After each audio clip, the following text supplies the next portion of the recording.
डमडमर्वयं चकार चण्डताण्डवं तनोतु न शिव शिवम्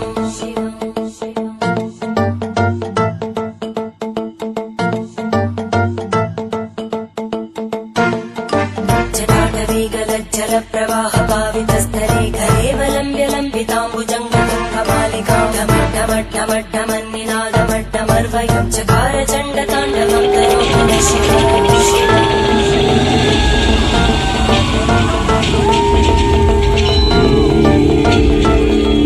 वन्दे बोधमयं नित्यं गुरुं शङ्कररूपिणं यमाश्रितो हि वक्रोऽपि चन्द्रः सर्वत्र वन्द्यते।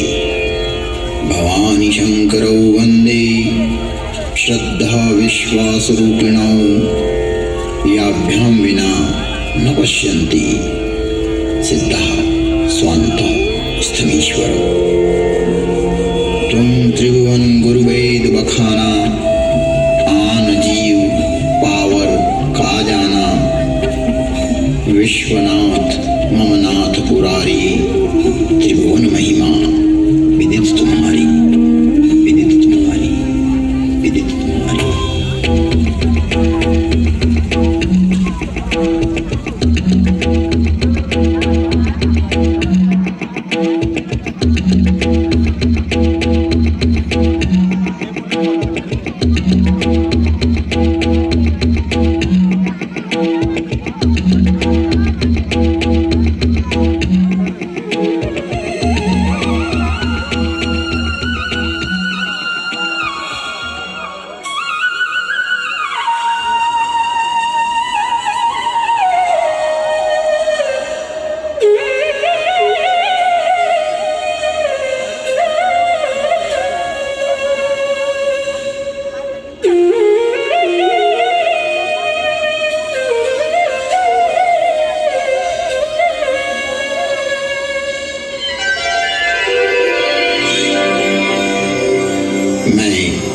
विश्वास बोल रहा हूँ। मैं सर्वव्यापी हूँ। मेरा संपूर्ण विश्व में वास है क्योंकि मैं विश्वास हूँ। विश्वास हूँ। विश्वास हूँ।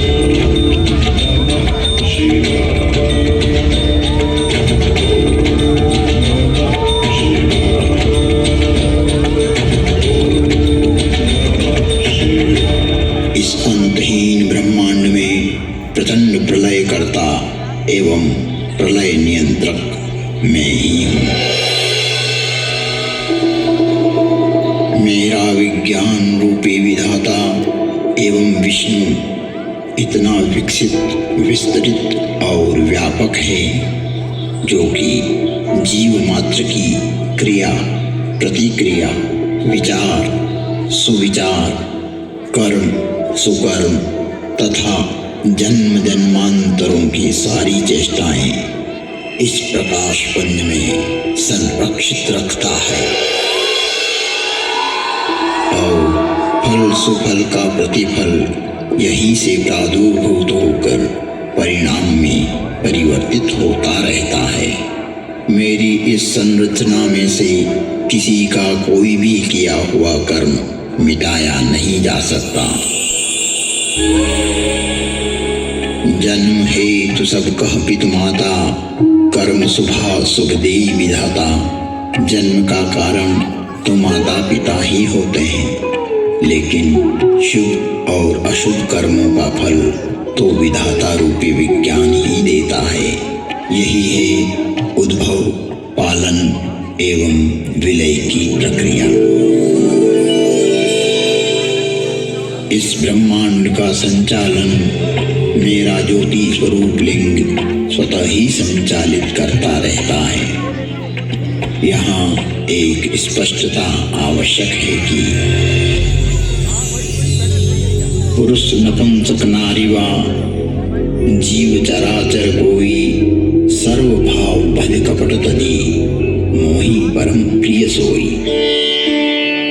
इस चराचर जगत में व्याप्त जीव मात्र चाहे वह पुल्लिंग हो स्त्रीलिंग हो नपुंसकलिंग हो या चराचर जगत में किसी का भी प्रतीक हो, अर्थात किसी भी लिंग का जीव हो, कपट छोड़कर जो भी सर्वभाव से मुझे भजता है वही मुझे परम प्रिय है। यहाँ लिंग का अभिप्राय श्रेणी, वर्ग, वर्ण, विभाग से है, किसी के प्रतीक से है, न कि कोई अंग विशेष।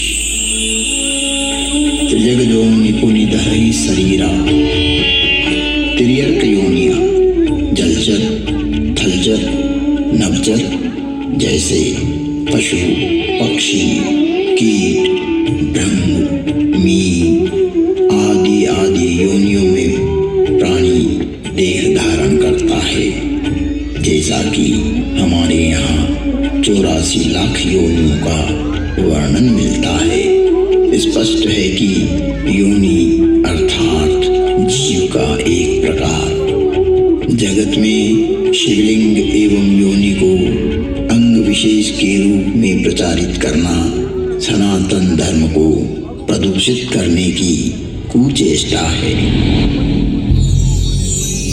शिवलिंग एक ज्योति का स्वरूप है। आज भी शिव के 12 स्थान ऐसे हैं जिन्हें ज्योतिर्लिंग ही कहा जाता है। जो प्रतीक यहाँ प्रदर्शित किया जा रहा है यह है शिवलिंग। और अंतरिक्ष में चारों तरफ घूमती हुई वो सारी योनियां हैं। यह है मूल स्वरूप जो यहाँ उद्घाटित किया गया ताकि जगत में व्याप्त भ्रांतियां दूर हों।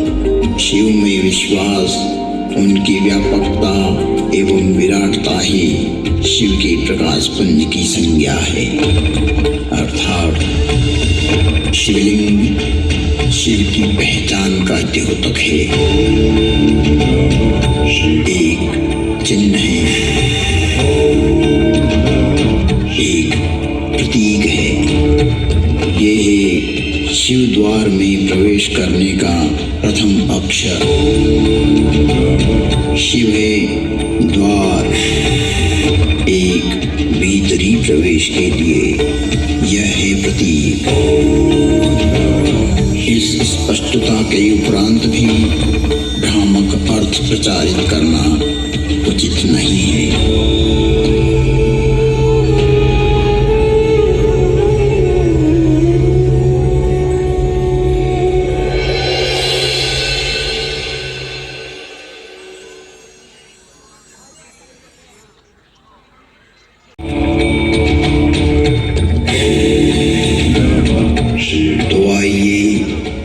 करते हैं एक कालातीत कथा में जिसकी काल गणना असंभव है।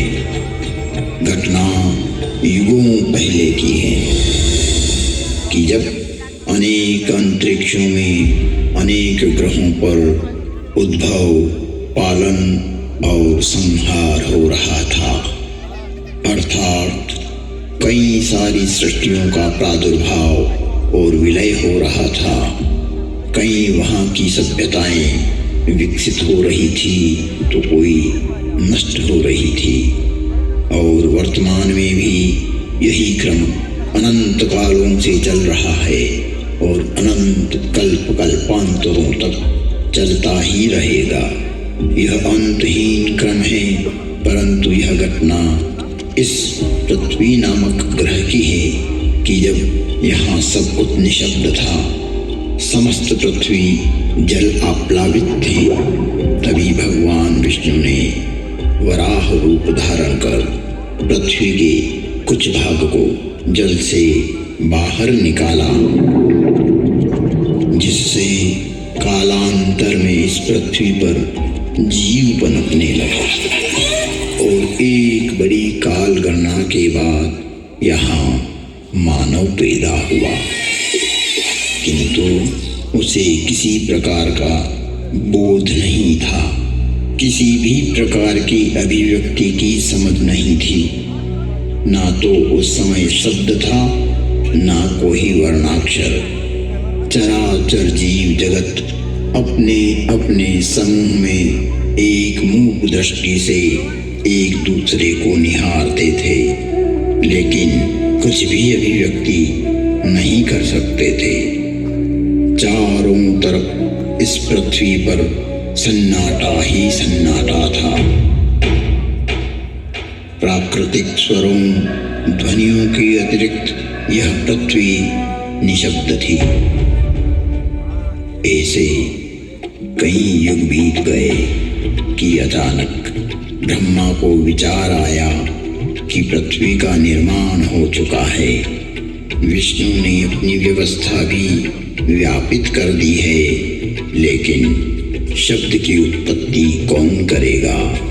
बिना वाणी अभिव्यक्ति कैसे हो पाएगी? जब ब्रह्मा और विष्णु को प्रेरणा हुई कि देवों के देव महादेव ही इस सृष्टि में शब्द की स्थापना कर सकते हैं, शब्द ब्रह्म का दान दे सकते हैं,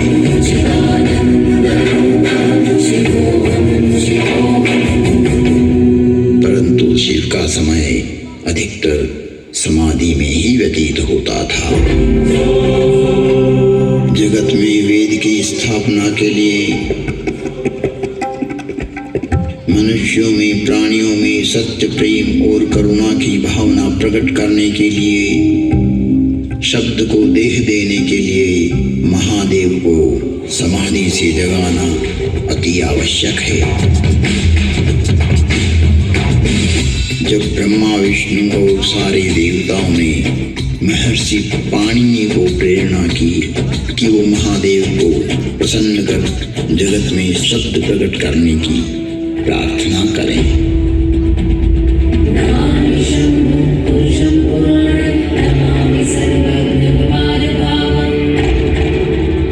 महर्षि पाणिनि की निष्प्रिय एवं जगत कल्याण की भावना से की गई तपस्या ने भगवान शिव की समाधि में विघ्न डाला। महादेव की समाधि असमय भंग हो गई। महादेव की जागते ही उनका रौद्र रूप प्रकट हुआ और उन्होंने अपना नाद शस्त्र डमरू उठाया और भयंकर तांडव करने लगे।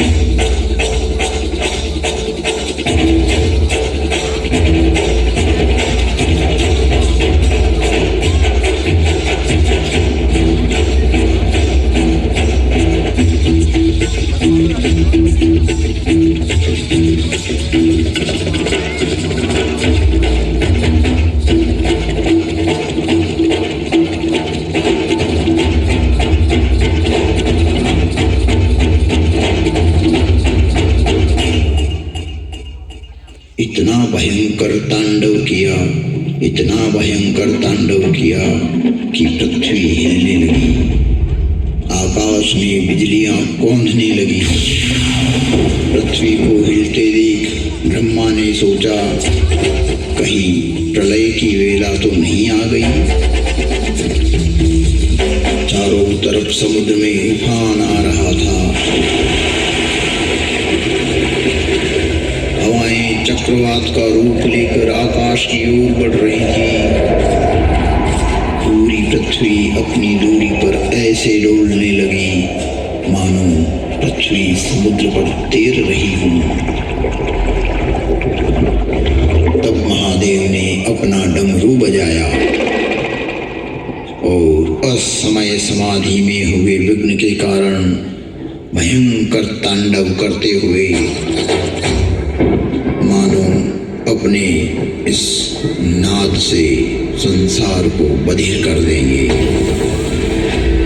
इस सृष्टि को समाप्त कर देंगे और उसकी तीव्रता को प्रकट करते हुए प्रचंड एवं भीषण गणगोर ध्वनियां पैदा करते हुए नाद शस्त्र डमरू बजाया।